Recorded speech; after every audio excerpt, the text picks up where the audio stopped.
ముందుగా ఒక చిన్న అలర్ట్, ఈ ఫోన్ అమెజాన్లో దొరుకుతుంది, బట్ రేటింగ్ అయితే చాలా తక్కువ ఉంది. 3.7 3.8 ఉంది. ఎందుకని తక్కువ అంటే ఫోన్ బాగాలేదు అనుకుంటున్నారేమో, కాదు.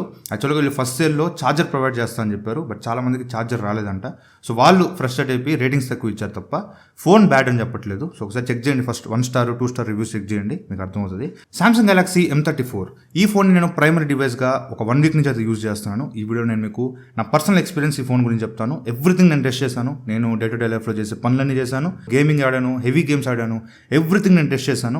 ఈ వీడియో నేను మీకు ఈ మొబైల్ కొనేవాళ్ళు ఎవరైనా ఈ మొబైల్ కొనే పంతే వీడియోని పూర్తిగా చూడండి. ఏ యూట్యూబర్ చెప్పని కొన్ని ఇంపార్టెంట్ విషయాలు మీకు చెప్తాను. సో ఖచ్చితంగా ఈ వీడియోని పూర్తిగా చూడండి. ఫస్ట్ ఆఫ్ ఆల్ దీనికి సంబంధించిన unboxing video and camera review మన ఛానల్లో పెట్టాను, పైన ఐకార్డ్స్లో ఉంటుంది. మీకు ఫుల్ డీటెయిల్స్ తెలుసుకోవాలనుకుంటే ఆ వీడియో చెక్ చేయండి. రివ్యూలోకి వెళ్ళిపోతే first design and build quality. So ఇక్కడ నన్ను చాలా డిసప్పాయింట్ చేసింది సామ్సంగ్ అయితే. సో బ్యాక్ సైడ్ మనకి ప్లాస్టిక్ బ్యాక్ అయితే ప్రొవైడ్ చేశారు. 2 colours, dark blue and silver అయితే ఉంటాయి. సిల్వర్ కలర్ అయితే మనకి చూడడానికి బాగానే ఉంది, రెయిన్బో కలర్స్ అయితే కనిపిస్తూ ఉన్నాయి. బట్ ప్రాబ్లం ఎక్కడ వచ్చిందంటే ఈ బ్యాక్ ప్యానల్ అనమాట. చాలా పల్చటి బ్యాక్ ప్యానల్ అయితే ప్రొవైడ్ చేశారు. సో ఇక్కడ మీరు నొక్కుతుంటే మీకు లోపల టచ్ అవుతున్న ఫీలింగ్ ఉందన్నమాట. చాలా పల్చటి లేయర్ అయితే ప్రొవైడ్ చేశారు. ఒకవేళ కింద పడ్డా కూడా ఈజీగా దీన్ని డ్యామేజ్ అయ్యే ప్రాబ్లం ఉంది. సరే, అది పక్కన పెడితే మీరు ఏదైనా స్పీకర్లో ఏదైనా సౌండ్ ప్లే చేసిన, ఫుల్ సౌండ్లో ఏదైనా మంచి mass songs, beat songs play చేస్తే ఈ కింద సామ్సంగ్ లోగో ఉంది కదా, ఇక్కడ లైట్గా వైబ్రేషన్ తెలుస్తుంది, పట్టుకుంటే అదురుతుంది అనమాట. సో సరే, స్పీకర్ ఇక్కడే కదా అదురుతుంది అనుకోవచ్చు. నార్మల్గా మనం ఫోన్ కాల్స్ మాడతాం కదా, సో ఫోన్ కాల్స్ మాడేటప్పుడు కూడా అవతల పర్సన్ అరుస్తా గట్టిగా అని అరుస్తా మాడుతుంటే ఈ పక్కన కెమెరాస్ పక్కన ఈ ఏరియాలో మనకి వైబ్రేషన్ తెలుస్తుంది, అదురుతుంది అనమాట. ఈ ఏరియాలో అంతా అదురుతూ ఉంది. అది ఎందుకు అదురుతుందో నాకైతే అర్థం కాలేదు. చాలా చీప్ క్వాలిటీ అయితే ప్రొవైడ్ చేశారు బ్యాక్ ప్యానల్ అయితే. ఇది ఒక్కటే నాకు నచ్చలేదు. సరే, బ్యాక్ కేస్ వాడుకుందాం అంటే మాత్రం మోస్ట్లీ నెల్లూరులో ఉన్న అన్ని షాప్స్ తిరిగాను, ఎక్కడ కూడా ఈ మోడల్కి బ్యాక్ కేస్ అవైలబుల్గా లేవు. ఆన్లైన్లో చూస్తే ఒక్కోటి 15 days 20 days అట్లా డెలివరీ చూపిస్తుంది. 20 days తర్వాత వస్తుందంట. అప్పుడు దాకా ఏం చేయాలి? ఈ కెమెరా బంప్ కూడా కొంచెం ముందుకు వచ్చింది. ఇప్పుడు మీరు డైరెక్ట్గా సర్ఫేస్ మీద పెడితే కెమెరా మీద స్క్రాచెస్ పడే అవకాశం ఉంది. సో ఎలా వాడాలి ఈ ఫోన్ని? సామ్సంగ్ చూసుకోవాలి, కనీసం ఒక పల్చటి ఒక కేస్ అయినా ప్రొవైడ్ చేయండి బాక్స్లో. అంత డబ్బులు తీసుకున్నారు కదా, కొంచెం ఒక బ్యాక్ కేస్ ప్రొవైడ్ చేస్తే ఏమవుద్ది? సో కేస్ విషయంలో మాత్రం చాలా ప్రాబ్లం ఉంది. ఇది ఒక్కటే నాకు బాగా డిసప్పాయింట్ చేసింది. అండ్ డిజైన్ కూడా ఇది చాలా ఓల్డ్ డిజైన్. సో బెజల్స్ అనేవి చాలా ఎక్కువగా ఉన్నాయి, కింద చిన్న కానీ సైడ్స్ కానీ కొంచెం ఎక్కువగా అనిపిస్తున్నాయి. సో డిజైన్ కొంచెం మిమ్మల్ని డిసప్పాయింట్ చేయొచ్చు, బట్ డిస్ప్లే బాగుంది. కొంచెం వెయిట్ అనేది ఎక్కువ అనిపించింది. ఎక్కడ అనిపించింది అంటే, నేను పొడుగుని కాసేపు ఇన్స్టాగ్రామ్ రీల్స్ చూసుకుంటా ఉన్నాను. ఒక హాఫ్ అన్ అవర్ తర్వాత నాకు చేయి నొప్పి వచ్చింది అనమాట. కొంచెం బరువు ఎక్కువ అనిపించింది. ఇది మనకి 208 grams ఉంటుంది. సో 208 grams అంటే కొంచెం ఎక్కువే. దీన్ని కేస్ వేసి అవన్నీ వేసారంటే మాత్రం ఇంకా ఎక్కువ అయిపోతుంది. సో చూసుకోండి. సో ఇదైతే నేను మెయిన్గా నోటీస్ చేశాను. అండ్ స్క్రీన్ గార్డ్ కూడా బాక్స్లో ప్రొవైడ్ చేయలేదు. స్క్రీన్ గార్డ్ కోసం మనం బయట షాప్స్లో ఎత్తుకోవాలి. ఏదో ఫోన్ స్క్రీన్ గార్డ్ దీనికి అయితే మ్యాచ్ అవుద్ది. సో నాకు present video Redmi Note 8 Pro ఏదో వేసానంటున్నారు స్క్రీన్ గార్డు. అది కూడా కరెక్ట్గా సెట్ కాల. ఈ నాట్స్ దగ్గర కొంచెం లీకేజ్ అయితే ఉంది. ఏదో ప్రస్తుతానికి ఏదో వేసేయన్నా తర్వాత చూసుకున్నాం అని చెప్పేసి నేను ప్రస్తుతానికి వేసుకున్నాను. బట్ బ్యాక్ కేస్ మాత్రం అసలు ఏ మోడల్ సెట్ కావట్లా. సో అయితే చూసుకోవాలి. బిల్డ్ క్వాలిటీలో అయితే ఖచ్చితంగా వీళ్ళు కాంప్రమైజ్ అయ్యారు, నాకైతే నచ్చలేదు. ఇది ఒకటి పక్కన పెట్టేస్తే మిగతా బాగానే ఉన్నాయి. Next display and sound quality. So display ఇది మనకి 6.5 inches full HD plus super AMOLED డిస్ప్లేతో వస్తుంది. 120 Hz రిఫ్రెష్ రేట్. నేను చూసిన అన్ని మొబైల్స్లో 20,000 లోపు ఇంత మంచి డిస్ప్లే క్వాలిటీ ఏ మొబైల్లో లేదు. చాలా అంటే చాలా బాగుంది డిస్ప్లే అయితే. సో ఎక్కడ కూడా మీరు వంక పెట్టడానికే లేదు. 120 Hz రిఫ్రెష్ రేట్ కాబట్టి మీకు చాలా స్మూత్గా ఉంది మొబైల్ అయితే. అండ్ ఇందులో వైడ్ బటన్ వాళ్ళకి సపోర్ట్ ఉంటుంది. సో మీరు అమెజాన్ ప్రైమ్, నెట్ఫ్లిక్స్ని ఫుల్ హెచ్డీలో చూడొచ్చు. అండ్ సన్లైట్ విజిబిలిటీ కూడా బాగానే ఉంది, ఎందుకంటే ఇందులో 1000 nits బ్రైట్నెస్ అయితే ఉంటుంది, peak brightness. And speaker quality ఇక్కడ మనకి సింగిల్ స్పీకర్ ప్రొవైడ్ చేశారు కింద. అట్లీస్ట్ ఆ ప్రైస్లో స్టీరియో స్పీకర్స్ ఎక్స్పెక్ట్ చేయొచ్చు, బట్ సింగిల్ స్పీకర్ ప్రొవైడ్ చేశారు. బట్ సౌండ్ క్వాలిటీ అయితే లౌడ్ ఉంది. బట్ ఇందులో చెప్పే కదా, వెనకాల అదురుతుంది అనమాట. కేసు లేకపోతే మాత్రం మీకు ఆ ఫీల్ తెలుస్తూ ఉంటుంది అనమాట. But display and sound quality అయితే చాలా బాగుంది. ఖచ్చితంగా ఈ ప్రైస్ కి వర్తి అనే చెప్తాను. Next cameras. సో ఇందులో మనకి back side 50 MP main camera ఉంటుంది ఆప్టికల్ ఇమేజ్ స్టెబిలైజేషన్ తో. 8 MP వైడ్ యాంగిల్ కెమెరా ఉంటుంది. 2 MP మ్యాక్రో కెమెరా ఉంటుంది. ఫ్రంట్ మనకి వాటర్ డ్రాప్ నాచ్ లో 13 MP కెమెరా ఉంటుంది. నేను డెడికేట్ వీడియో చేశాను కెమెరాస్ గురించి, అక్కడ పైన ఐకార్డ్స్ ఇస్తాను, ఆ వీడియో చూడండి. As of now the best cameras 20,000 లోపు ఇంతకన్నా బెస్ట్ కెమెరాస్ అయితే నేనైతే చూడలేదు. 20,000 లోపు మీ బడ్జెట్ మెయిన్ ప్రియారిటీ కెమెరాస్ అనుకుంటే మాత్రం you can blindly go for this. So cameras అయితే చాలా బాగున్నాయి. మీరు అవుట్డోర్లో షూట్ చేయాలన్నా, ఫోటోస్ తీస్తున్నా, పోర్ట్రేట్ షాట్స్ తీస్తున్నా, వీడియో తీస్తున్నా చాలా బాగున్నాయి. బ్యాక్ సైడ్ కెమెరాతో మీరు మాక్సిమం 4K 30 FPS రికార్డ్ చేసుకోవచ్చు. వీడియో క్వాలిటీ కూడా చాలా బాగుంది. అండ్ ఫ్రంట్ కెమెరా మీకు 1080p 30 FPS రికార్డ్ చేసుకోవచ్చు. ఫ్రంట్ కెమెరా నేను అసలు చాలా తక్కువ అంచనా సార్, 13 MP అంటే ఏముంటుంది అనుకున్నా. బట్ మెయిన్గా నేను ఇంప్రెస్ చేసింది కూడా ఫ్రంట్ కెమెరానే, చాలా బాగుంది. అండ్ మీరు ఫోటోస్ ఇండోర్లో తీస్తున్నా, లో లైటింగ్లో తీస్తున్నా, ఎవ్రీవేర్ చాలా మంచి ఫోటోస్ అయితే వస్తున్నాయి. చిన్న ఇష్యూసే ఆ కెమెరా రివ్యూలో నేను చెప్పాను, చిన్న ఇష్యూస్ చెప్పాను. సో పక్కన పెట్టేస్తే రిమైనింగ్ అన్నింటిలో కూడా ఈ కెమెరాస్ అనేవి చాలా బాగున్నాయి. ముఖ్యంగా ఇమేజ్ ప్రాసెసింగ్. నిజంగా కెమెరాస్ కోసం ఫోన్ చూసినట్లయితే 20,000 లోపు this is the blind pick. ఖచ్చితంగా ఈ ఫోన్ అయితే తీసుకోవచ్చు. కెమెరాస్ చాలా బాగున్నాయి. నెక్స్ట్ ప్రాసెసర్, చాలా మంది వంక పెట్టేది ఇక్కడే. ఈ ప్రాసెసర్ అనేది 20,000 లోపు పనికిరాని ప్రాసెసర్, గేమ్స్ ఆడలేము అది ఇదని చెప్తున్నారు. సో నేను టెస్ట్ చేశాను ఎవ్రీ గేమ్. నేను BGMI ఆడాను, కాల్ ఆఫ్ డ్యూటీ ఆడాను, అస్ఫాల్ట్ 9 ఆడాను, కంటిన్యూస్గా 1.5 hours ఆడాను. ఇది మనకి Exynos 1280 ప్రాసెసర్తో వస్తుంది. Exynos 1280 ప్రాసెసర్ అనేది Dimensity 6020 ప్రాసెసర్ కన్నా, Snapdragon 695 ప్రాసెసర్ కన్నా లిటిల్ బిట్ అహెడ్ ఉంటుంది. ఇది ఆ ప్రైస్ లో కాంపిటీటర్స్ తో కంపేర్ చేస్తే మంచి ప్రాసెసరే. ఇది గీక్ బెంచ్ రన్ చేశాను, స్కోర్స్ ఇక్కడ స్క్రీన్ మీద చూడొచ్చు, మంచి స్కోర్స్ ఇచ్చింది. సో నేను కంటిన్యూస్ నేను ఒక గంట సేపు అస్ఫాల్ట్ 9 ఆడాను, ఒక గంట సేపు కాల్ ఆఫ్ డ్యూటీ ఆడాను, ఒక పావు గంట BGMI ఆడాను.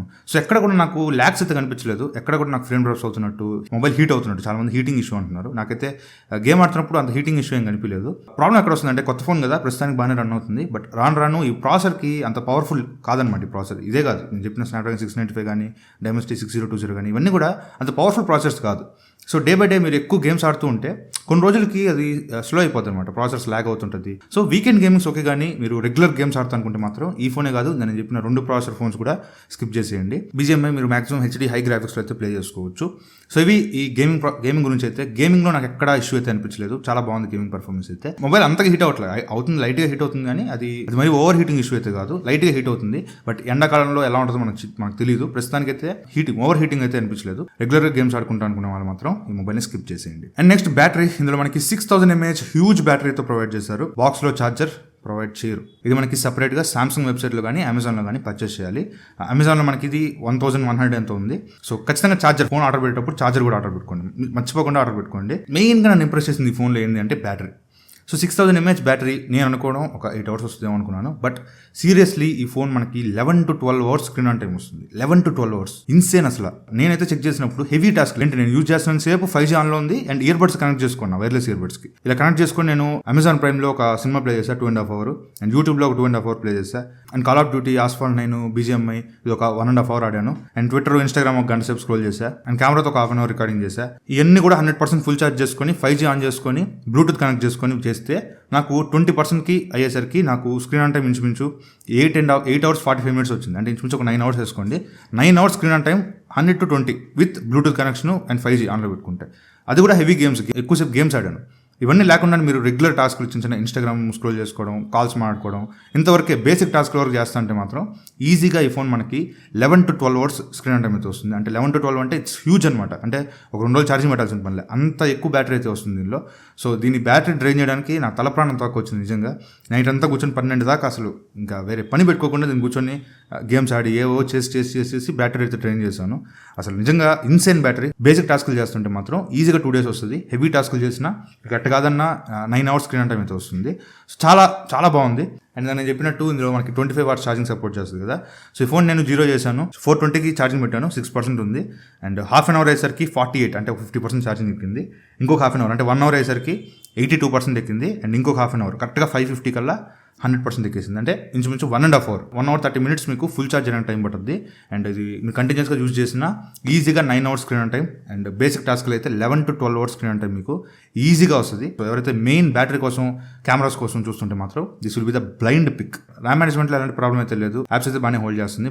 But heavy games like asphalt 9 ఇవైతే కొంచెం తర్వాత రీలోడ్ అవుతున్నాయి. రిమైనింగ్ ఇన్స్టాగ్రామ్, ట్విట్టర్ ఇట్లాంటి అయితే ఎలాంటి ప్రాబ్లం లేదు.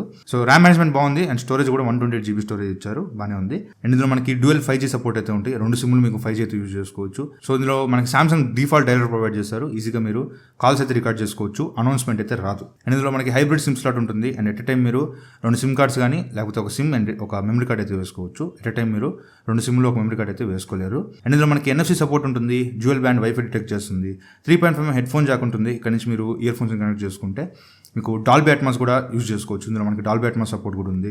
And side mounted fingerprint సెన్సార్తో వస్తుంది. యాక్యురసీ అయితే చాలా బాగుంది, జస్ట్ ట్యాప్ చేసే చాలు ఈజీగా అన్లాక్ అవుతుంది. అండ్ ఇందులో మనకి సామ్సంగ్ యూఐ కాబట్టి, 1 UI కాబట్టి ఇందులో మనకి డ్యూయల్ యాప్స్ ఆప్షన్ ఉంటుంది. 2 వాట్సాప్లు, 2 టెలిగ్రామ్లు, 2 ఇన్స్టాగ్రామ్లు, 2 ఫేస్బుక్లు ఇట్లా వాడుకోవచ్చు. అండ్ హైడ్ యాప్స్ ఆప్షన్ కూడా ఉంటుంది, యాప్స్ని హైడ్ చేసుకోవచ్చు. అండ్ మెయిన్లీ ఇందులో మనకి Android 13 1 UI 5.0తో వస్తుంది. వీళ్ళు చెప్పడం వచ్చి ఇందులో మనకి 4 years of Android updates and 5 years of security updates అంటున్నారు. అంటే 4 years ఆఫ్ ఆండ్రాయిడ్ అప్డేట్స్ అంటే 13 తర్వాత 14, 15, 16, 17 Android 17 దాకా ఇందులో అప్డేట్స్ అయితే ఇస్తారంట.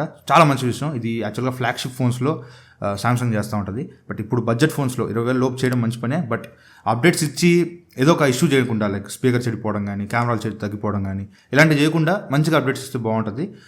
సో ఇది ఓవరాల్గా నా రివ్యూ అయితే. సో ఈ ఫోన్ ఎవరు కొనొచ్చు అంటే ఫైనల్గా గేమ్సే నా మెయిన్ ప్రియారిటీ అనుకుంటే ఈ ఫోనే కాదు, 20,000 లోపు ఏ ఫోను లేదు ప్రెసెంట్. వీకెండ్ గేమ్స్ ఆడుకుంటాను అనుకుంటే ఈ ఫోన్ తీసుకోవచ్చు. మెయిన్గా మీకు డిస్ప్లే బాగుండాలి, మూవీస్ ఎక్కువ చూస్తుంటాను, కెమెరాస్ చాలా బాగుండాలి అండ్ బ్యాటరీ ఎక్కువసేపు రావాలి అండ్ వీకెండ్ గేమ్స్ ఆడుకుంటాను అనుకుంటే మాత్రం this will be the best choice. నిజంగా 20,000 లోపు this will be the best choice. But నేను హెవీగా గేమ్స్ ఆడతాను, డైలీ బీజిఎంఐ ఆడతాను, డైలీ పవర్ఫుల్ గేమ్స్ ఆడతాను అనుకుంటే మాత్రం ఈ ఫోనే కాదు, 20,000 లోపు ఏ ఫోన్ కూడా మీకు అంత వర్తి కాదు. So better skip all those mobiles. కొంచెం బడ్జెట్ పెంచుకొని ఒక 25,000 అట్లా వెళ్ళండి. సో యాజ్ ఆఫ్ నౌ 20,000 లోపు one of the best phone Samsung Galaxy M34. చిన్న ఇష్యూస్ తప్పితే రిమైనింగ్ అంతా కూడా బాగానే ఉంది. ఒక బ్యాక్ ప్యానల్ ఇష్యూ అయితే ఉంది. సో ఇక్కడ బ్యాక్ కేస్ యూజ్ చేసుకుంటే ఎలాంటి ప్రాబ్లం అయితే ఉండదు. సో ఇది నా రివ్యూ అయితే. సో చాలా బాగుంది ఫోన్ అయితే, నాకు అయితే బాగా నచ్చింది. బట్ సో ఇది వాటి వీడియో, ఈ లింక్స్ అయితే డిస్క్రిప్షన్లో ప్రొవైడ్ చేస్తాను, అక్కడి నుంచి పర్చేస్ చేసుకుంటే ఎంతో కొంత మన ఛానల్ కూడా హెల్ప్ అవుతుంది. So thank you for watching. Bye, జై హింద్.